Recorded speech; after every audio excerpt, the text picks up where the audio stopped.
Bonsoir à tous, bienvenue dans Buonasera Calcio. Comme toutes les semaines, effectivement, le 30 minutes pour parler un petit peu de l'actualité du football européen. Donc, écoutez, ce soir, c'était assez clair. On va discuter de l'actualité du football européen de cette semaine. Forcément, c'est les huitièmes de finale.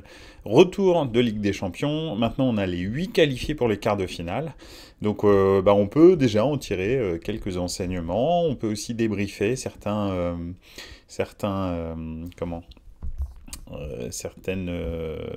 matchs et certaines tendances aussi. Et donc j'avais envie d'en parler avec vous. Donc en gros, je voulais un petit peu bien sûr revenir sur les clubs de Serie A, parce qu'il y en a 3 sur 8 et que ce sont les plus représentés de ces quarts de finale. Donc je voulais savoir un petit peu si la Serie A est de retour ou si c'est juste un effet d'optique. Je vais vous donner mon avis. Real, Liverpool aussi parce que salut Forza Juve, ça fait vraiment plaisir que tu sois là. Merci beaucoup. Je sais que c'est un petit peu tôt, hein, 18h30, c'est assez exceptionnel. Bref, pour des raisons logistiques, je suis obligé cette semaine de les faire à 18h30, mais ça reprendra à 20h30 dès la semaine prochaine, 20h30 lundi soir, 20h30 mercredi soir. Donc voilà, merci à tous ceux qui ont regardé Buonasera Calcio ou écouté Buonasera Calcio d'une autre manière qu'en direct. Je sais que c'est pas toujours très facile, 18h30. Donc voilà, mais c'est assez rare. J'essaye toujours d'être à 20h30. Donc oui, je reviens sur Real Liverpool parce que c'était le match phare, vraiment deux clubs historiques, des étoiles dans les yeux quand on regarde ce genre de match. Donc voilà, on va parler un petit peu du retour, ouais, qui m'a... Bon bref, je vous donnerai mon avis juste après. Euh, effectivement, essayer de regarder un petit peu les 8 qualifiés. J'ai appelé ça 3 cadors et 5 outsiders.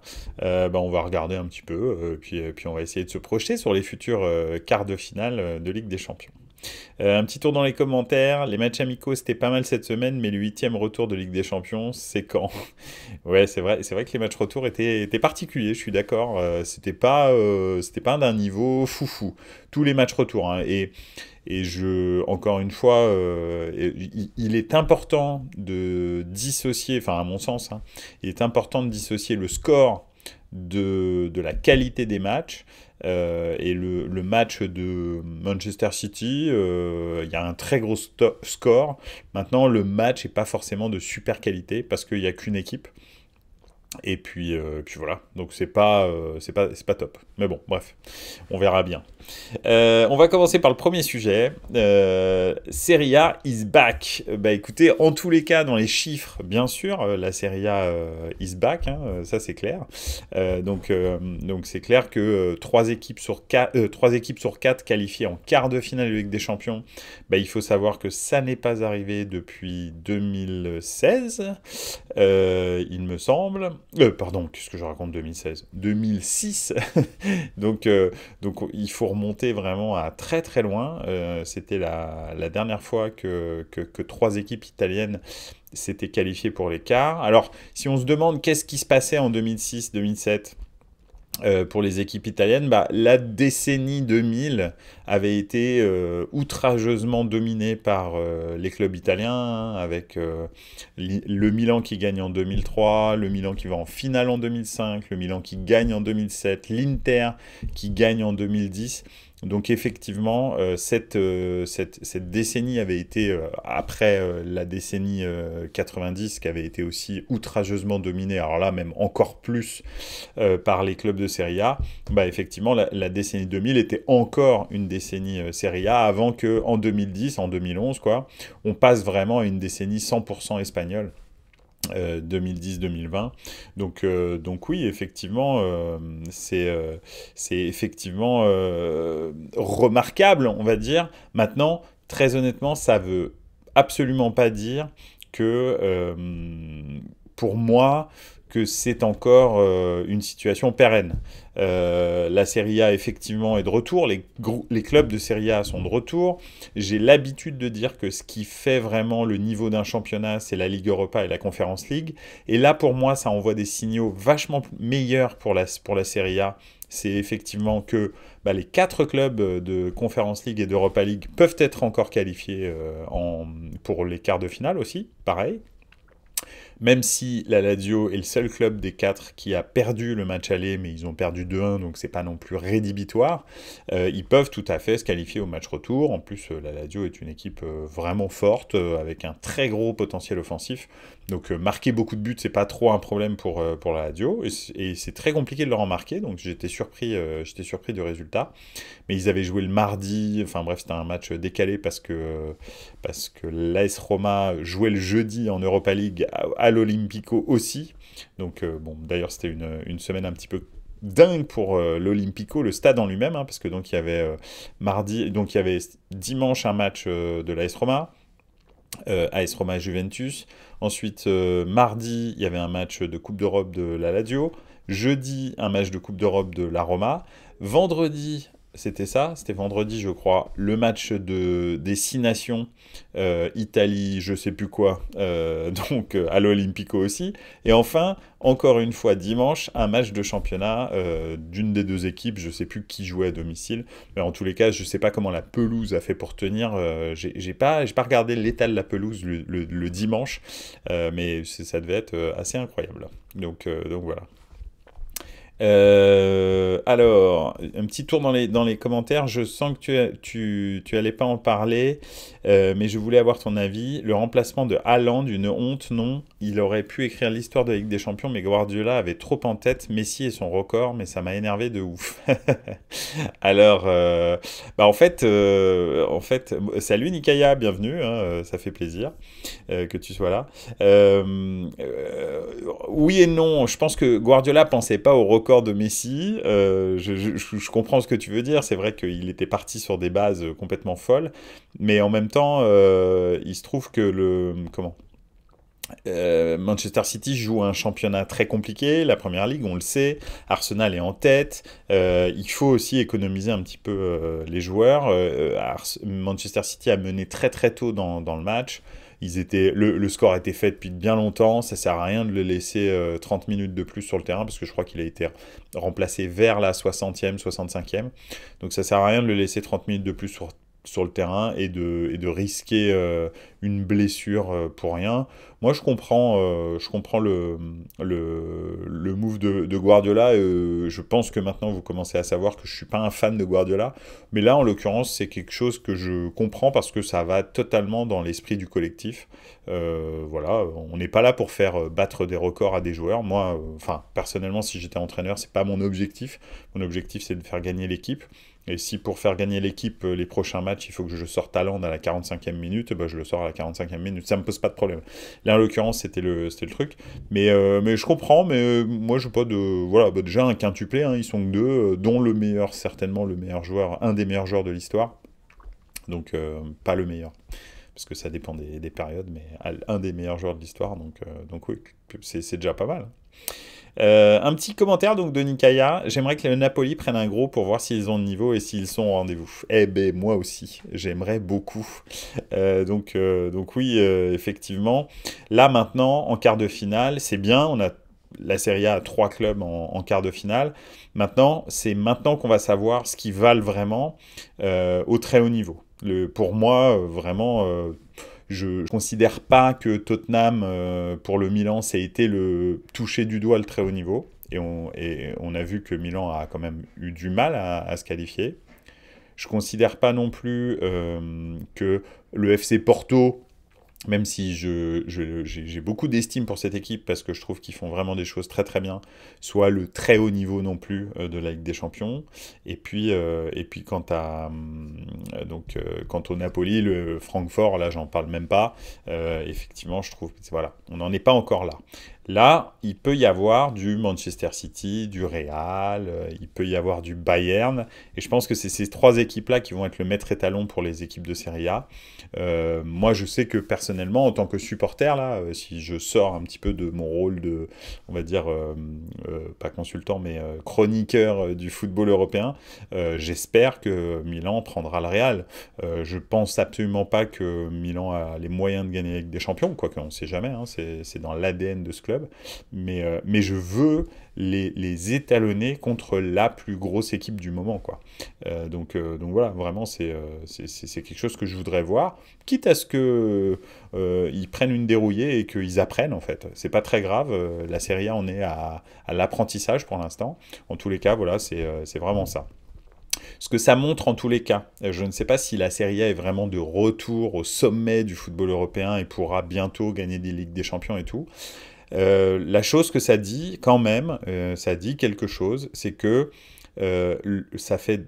Enfin, si vous écoutiez la 93e avant et que vous écoutez Buonasera Calcio depuis le début, vous le savez, je parle souvent de la densité des championnats. Par exemple, je sais pas, la Liga, par exemple, n'a plus aucune densité. Vous avez deux clubs qui sont très au-dessus des autres, et tout le reste, maintenant, c'est devenu du club vraiment moyen. D'ailleurs, on le voit avec les prestations espagnoles en Coupe d'Europe. On va dire la Ligue 1 aussi, c'est un petit peu ça. C'est-à-dire qu'il y a une tête d'affiche qui est complètement hors norme, et puis après, des clubs qui sont moyen, même si la densité en France a évolué, elle n'est pas encore super développée, mais en tous les cas, ils sont sur le bon chemin, donc j'espère que ça va continuer de travailler. Là, malheureusement, ils ont eu un gros coup de froid en huitième de finale de toutes les Coupes d'Europe, ils ont disparu, donc c'est vraiment dommage. Mais voilà, ils étaient déjà beaucoup de clubs français en huitième de finale, donc c'est déjà pas mal. Ça faisait très longtemps que ce n'était pas arrivé. La Bundesliga, c'est un petit peu la même chose. Il y a le Bayern qui domine vraiment outrageusement le championnat et qui a un niveau que tous les autres clubs allemands n'ont pas. C'est très rare de réussir à battre le Bayern dans un très gros match. Dès que le Bayern rencontre son dauphin ou le troisième, il marque son territoire. En Italie, c'est pas du tout comme ça. Il y a 7 équipes qui peuvent se battre les unes et les autres. Dès que vous avez un Fiorentina-Milan, je sais pas, un Roma-Juve, un Inter AS Roma, un Atalanta Napoli, vous ne pouvez pas savoir qui va être le vainqueur. Et ça, c'est vraiment ce qui a tiré vers le haut le niveau général des clubs italiens. Et ce que vous voyez cette année en Coupe d'Europe avec 3 clubs en huitième de finale et en même temps 4 clubs en Ligue Europa et Conference League, c'est la résultante de ça. Et si vous regardez le classement de la Serie A, les 7 clubs qui sont qualifiés pour les quarts de finale, enfin qui potentiellement peuvent être qualifiés pour les quarts de finale, sont les 7 premiers clubs de la Serie A. Donc il n'y a pas d'hasard, quoi. Princess Serenity, bah, bienvenue, merci d'être là, hein, c'est gentil. Mehdi for the win, c'est gentil, merci bien. Euh, donc voilà, bah, c'est vrai que c'est vraiment ça. Il faut absolument, comment dirais-je, c'est ces luttes perpétuelles que les clubs anglais ont, que les clubs espagnols ont eu pendant très très longtemps, et que l'Italie est en train de revenir, cette espèce de niveau énorme d'un championnat qui tire vers le haut le niveau, et à la fin, quand vous arrivez dans des matchs de Coupe d'Europe qui sont serrés, vous avez l'habitude de jouer ces matchs-là, parce que tous les dimanches, c'est la guerre, en fait. En Italie, avec 7 gros clubs qui jouent très bien au football, en plus, ça joue bien au football, excepté la Juve, que je mets un petit peu à part, mais voilà, ils ont des individualités incroyables, donc ils vous laissent quand même ils vous mettent un petit peu en difficulté. Et bah, Kisses from Lucas aussi, hein, pareil, hein, for Victory, yo, bonjour, Love Vitality for Victory, c'est gentil d'être là.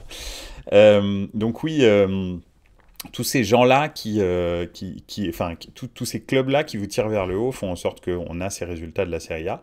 Donc voilà, maintenant, est-ce que ça suffira pour gagner? Je pense qu'il faut encore un petit peu de temps, et il va falloir confirmer ça. C'est-à-dire que si tout d'un coup, vous avez 7 clubs en quart de finale qui sont de Serie A, mais que l'année prochaine, il n'y a plus personne qui sort des poules, c'est pas la peine. C'est peut-être que c'était une saison particulière et que la Coupe du Monde a rebattu les cartes pendant une saison.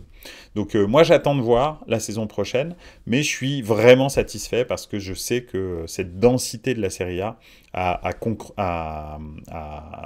concouru à tout ça. Alors Forza Juve, toi le fan du Milan AC, et comme on parle de la Serie A dans les 5 ans en championnat, une seule en demi de Youth League avec la Primavera du Milan. Oui, tout à fait, c'est vrai, la Primavera du Milan va en demi-finale de Youth League. C'est la première fois de son histoire, hein. Après, en même temps, c'est normal parce que la Youth League existe depuis peu de temps et ça fait très longtemps que Milan n'était pas en Ligue des Champions. Donc, quelque part, c'est un peu logique que la Youth League, ce soit la première fois qu'elle aille en demi-finale. Et c'est pareil, les équipes de jeunes des clubs des clubs italiens découvrent cette Youth League petit à petit. Donc voilà, s'il y a de la continuité, ça va aller là, mais c'est une bonne chose. Après, je vais pas faire trop long sur la Serie A parce on a d'autres sujets. Vous savez que je pourrais en parler pendant des années, mais le decreto Criscito fait beaucoup de mal au football italien. Alors, ils ont des bons résultats en club parce qu'ils ont recruté des joueurs. Je ne sais pas, si vous prenez le Milan par exemple, ce week-end, ils ont démarré sans aucun Italien sur le terrain. Eh ben, oui, on a des bons joueurs, Bennacer, je sais pas, Tomori, Théo Hernandez, etc. Mais le problème, c'est que le Decreto Criscito, le souci, c'est que, en fait, on a comment dirais-je, des abattements sociaux sur des joueurs étrangers lorsqu'ils n'ont pas joué en Italie pendant 5 ans avant leur recrutement. Ce qui fait que ça favorise, en fait, si vous voulez, l'achat de joueurs étrangers plutôt que le recrutement italo-italien, parce qu'en fait, les Italiens coûtent beaucoup plus cher que les étrangers. Donc c'est un petit peu embêtant et c'est en train de, comment dirais-je, ouais, je pense de pénaliser le football italien de sélection. Donc voilà, donc c'est bien d'avoir des équipes de jeunes comme ça qui performent en Youth League. Maintenant, j'espère que ces jeunes pourront être intégrés à l'équipe du Milan sans que ce soit pénalisant pour le Milan. Je vais voir une demi comme la saison passée, peut-être que je verrai les jeunes du Milan. Bah ouais, probablement. Bah oui, ça se joue pas très loin de chez toi, hein. Ça se joue à Nyon, si je ne m'abuse, la Youth League. Donc ça se joue à 20 minutes de chez toi. C'est beau. Bah écoute, je pense que comme j'habite pas très loin non plus, il est possible que si l'équipe du Milan va enfin, j'irai peut-être aller voir. Effectivement, en plus c'est Abaté l'entraîneur, donc j'ai toujours aimé beaucoup Ignacio Abaté, même s'il n'était pas très fort, c'était quelqu'un de devoir, donc voilà, ça me ferait plaisir de le voir. Voilà pour la Serie A. Effectivement, je rêve de voir le Napoli contre Manchester City, le Bayern ou le Real en quart de finale, parce que je veux voir ce qu'ils donnent contre un très gros club, parce que pour moi, c'est encore une fois la meilleure équipe d'Europe pour l'instant. Donc voilà. On va passer au deuxième topic, c'est Real-Liverpool. Allez, vas-y, Nikaya, on y va ensemble. Je viens avec toi au stade du Coloré. Il y aura Ismir aussi. Allez, on y va tous ensemble, avec plaisir, bien sûr. Donc le deuxième sujet, Real Liverpool. Bah, je voulais faire un petit peu le débrief. J'avoue que moi j'étais plein d'espoir pour ce match. Hier soir, je me suis mis devant la télé et je me suis dit allez, c'est parti, on va vivre une soirée magique de Ligue des Champions. Même si finalement à la fin Liverpool se qualifie pas, mais au moins qu'ils mettent du suspense dans ce match, qu'ils marquent en premier, que voilà, et puis que tout d'un coup on se dise ouh, les émotions qui montent, est-ce qu'ils vont vraiment sortir le Real, etc. Puis en fait malheureusement.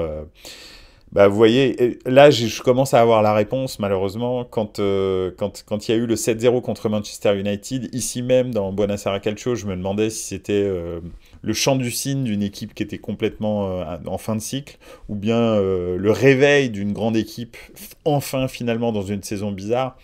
Bah, après la défaite à Bournemouth et le non-match là contre le Real hier, un Real qui n'a pas du tout forcé contre Liverpool, ils étaient tranquilles, frein à main, on était cool.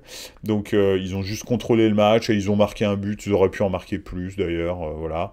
Je les ai trouvés vraiment apathique Liverpool. Allez, il y a eu 2-3 accélérations, ils ont eu 2-3... Allez, en première mi-temps, quand même, il y a eu 2-3 frappes. Courtois a fait 2-3 arrêts sympas, mais pas assez pour emballer le match et vraiment mettre la pression sur le Real. Donc voilà, je suis un peu déçu. C'était pas un match de très haut niveau. Alors, Forza Youth qui dit Liverpool, le gros point noir, c'est le milieu pour moi. Wijnaldum, qui était une pièce maîtresse de Liverpool lors du titre, n'a pas été remplacé. Et Klopp qui s'excite lors du péno ou pas de Liverpool. J'avais l'impression que Liverpool jouait sa qualif et ses choix de remplacement sont catastrophiques. Alors, deux sujets différents. Effectivement, je pense que le milieu de terrain de Liverpool c'est affaibli en tous les cas, et que les gens qui sont restés sont un peu cramés, les Anderson, tout ça, c'est pas génial. Et puis les petits jeunes qui les remplacent sont pas non plus, je trouve, très haut niveau. Thiago Alcantara, bah, enfin voilà quoi, il est très souvent blessé. Et quand il joue, bah, il lui faut du temps d'adaptation pour revenir, et il se reblesse très fréquemment. Enfin bon, bref, donc c'est assez pénible à voir. Fabinho, je trouve plus du tout que c'est le Fabinho qui rayonne sur le milieu de terrain, qui rayonnait sur le milieu de terrain comme espèce de sentinelle là où il récupérait tout. Donc oui, c'est effectivement, tu as raison, le milieu de terrain s'est affaibli. Wijnaldum est parti. Bon, après, Wijnaldum, entre la saison qu'il a fait au PSG et puis la saison qu'il fait à l'AS Roma, bon, même s'il s'est blessé, il s'est cassé le tibia, mais bon, je suis pas sûr qu'il ait gardé lui aussi son niveau. Donc je sais pas si son départ était vraiment négatif, mais en tous les cas, il n'a pas été remplacé, je suis d'accord avec toi. Et puis Klopp, je pense très clairement, c'est un très grand entraîneur. Je suis pas en train de dire que c'est un mauvais entraîneur, c'est un très grand manager, mais il est en fin de cycle. Son management ne passe plus. Je pense que il a tellement gagné avec ces gens-là, des titres qui sont tellement marquants dans un club qui revient. C'est un petit peu comme Milan, c'est un club qui revient de nulle part. Liverpool a traversé le désert pendant des années et des années en termes de championnat. Ils n'avaient pas gagné depuis 1990. Enfin, je sais pas si vous vous rendez compte, c'est complètement dingue. Et puis la Ligue des Champions, bah, c'est la même chose, c'était depuis 2005. Donc en gros, il leur a fait gagner deux titres que les fans de Liverpool attendaient depuis près de 30 ans. Enfin bon, pas pour la Champions, mais pour la Champions, il attendait depuis 15 ans. Donc il a noué des liens émotionnels avec ces joueurs qui sont incroyables. Et derrière, en fait, forcément, c'est très compliqué de remotiver une équipe. Parce que bah, derrière, en fait, forcément, vous nouez des liens amicaux avec les joueurs, etc. Et c'est compliqué de remettre, de garder le même groupe, le même entraîneur, et de remettre de se remettre au travail, quoi, avec la même rigueur. Donc voilà, vraiment, c'était, moi j'ai été vraiment déçu. Effectivement, le péno du Real, il pète un plomb sur le péno du Real après, comment après le match. Non, non. Oui, si, c'est ça. Bah, honnêtement, c'est pas. Enfin, bref, c'était pas le problème. Je pense qu'il ferait mieux de regarder son équipe, l'implication qu'ils ont, le niveau physique qu'ils ont, parce qu'ils sont tous cramés. Il les a cramés pendant 7 ans. Et je pense que malheureusement, le gegenpressing, quand vous le faites pendant trop longtemps, mais à un moment donné, vous ne pouvez plus le faire. Robertson et Alexander Arnold, c'est les frères de Robertson et Alexander Arnold. Enfin bref. Donc voilà, je pense que c'est important que.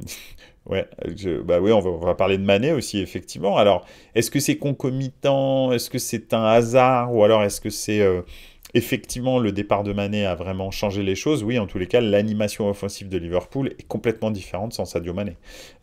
Clairement. Et il n'a pas été remplacé, surtout pas par Darwin Núñez, qui est gentil, travaille, voilà. Mais alors, en termes de talent, on en est très très loin de Sadio Mané. Donc, Sadio Mané faisait un travail incroyable, invisible pour les autres, les appels, le pressing, le contre-pressing, etc. Il mettait en bonne position Salah, et on le voit d'ailleurs, Salah, depuis que Mané est parti, alors toute l'équipe tourne moins bien, mais il marque aussi beaucoup moins de buts. Donc voilà, donc oui, c'est un tout, et Sané était très important, voilà. Núñez, Jota, pas sûr qu'il jouerait à City ou au Real, même au PSG. Alors au PSG, très honnêtement, je pense que tout le monde joue. Hein, des 22 joueurs qu'il y a hier, il n'y en a aucun qui est inférieur aux joueurs du PSG. Peut-être Van Dijk. c'est à peu près tout.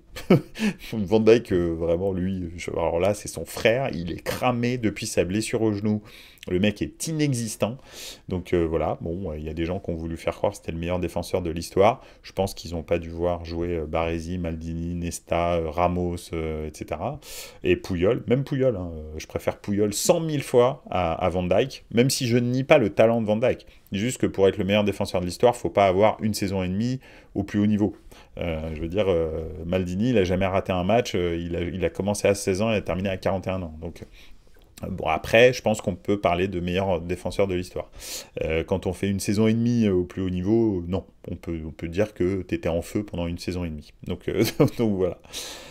Frère de Robertson, frère de Arnold, frère de Van Dijk, ça fait toute la défense carrément. Ouais, tout à fait, c'est clair. Il n'y a que Konaté. Konaté, en revanche, je l'ai trouvé très bon hier, et il est tout le temps très bon. Ce joueur, franchement, lui, je trouve qu'il est vraiment à un super haut niveau. Honnêtement, alors le problème, c'est qu'il est tout seul. Mais je trouve qu'il est vraiment à un super haut niveau. Même sa relance, même son dynamisme quand il a la balle et tout, je trouve qu'il casse des lignes, c'est vraiment top. Donc voilà, un petit peu déçu par Real Liverpool. En même temps, j'en attendais quelque chose parce que c'est Liverpool, parce que c'est une équipe magique, parce qu'ils l'ont fait contre Barcelone récemment, etc. Mais en fait, c'est le Real en face. C'est implacable le Real. Donc voilà. Enfin, on va terminer donc avec un petit peu, on va regarder la structure des 8 équipes en quart de finale. Hein. Donc, ciao au Cotonou Joe, ça fait plaisir.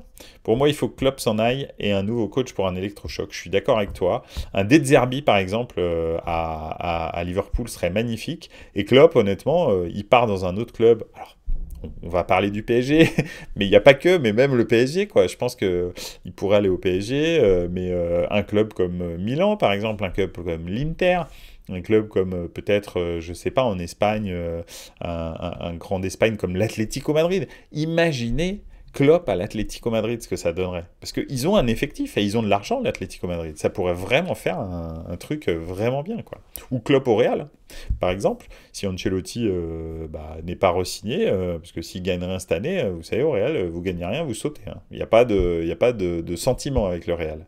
Donc, donc voilà. Come stai? Stai bene? Sono bene au Cotonou Joe. Sono bueno. Info Real Benzema, on est à 20 matchs d'élimination et 20 buts, sacré stat. Seul CR7 et Messi ont fait mieux. Oui, bah oui, non mais c'est clair, bien sûr. C'est du très haut niveau, Benzema. Il n'y a pas... Il n'y a pas à chier. Le problème, c'est que cette saison est polluée par les blessures. Encore dimanche, il n'était pas là. Là, il joue, voilà. On va voir s'il rejoue en championnat. Donc oui, il a beaucoup de mal cette saison à avoir une continuité. On l'a vu à la Coupe du Monde. On l'a vu avant la Coupe du Monde. Hein, il a joué très peu de matchs. Mais en revanche, sur tous ces matchs, dès qu'il revient, il est en forme. Donc ça, c'est pas mal. Sto bene, si dice. Ah. Ancelotti, tu le vois ou s'il saute? Bah, vous savez. Où est-ce qu'il va, Ancelotti, s'il saute? Probablement qu'il va au Brésil. Il va devenir entraîneur du Brésil. En revanche, c'est pas sa priorité. C'est-à-dire qu'il a rien dit au Brésil, il a dit non. Enfin, il a dit non, il a dit c'est gentil de la proposition. Mais en revanche, c'est le Real qui est sa priorité. Si le Real le re-signe, il restera au Real. Si en revanche le Real se sépare de lui ou le re-signe pas, hein, parce que donc il a un contrat qui s'arrête à la fin de saison. Bah, à ce moment-là, effectivement, il deviendra probablement sélectionneur du Brésil. C'est triste pour le Brésil, je pense. Tu vas faire un live pour le tirage demain à midi. Alors, non, malheureusement, je vais pas faire. Bon, on en parlera lundi. On en parlera lundi parce que là, demain à midi, je travaille. donc non, je peux pas trop. Donc voilà. Qu'est-ce que je voulais dire? Ouais, donc 3 cadors et 5 outsiders. Alors, les 3 cadors, bien sûr, Manchester City, le Bayern, et puis bien entendu, le Real, hein, le roi de la compétition. Donc le truc, c'est que, alors avec le Real, on sait jamais... tout est possible avec eux, et puis on voit qu'ils sont ultra cliniques et tout, donc ils peuvent encore aller au bout cette saison. Je dirais plus jamais rien sur le Real. Hein. L'année dernière, ils m'ont ridiculisé parce que chaque tour, je disais, de toute façon là ils peuvent pas passer, ils sont mauvais en fait, ils sont plus mauvais que toutes les équipes qu'ils ont rencontrées. Je continue à le penser.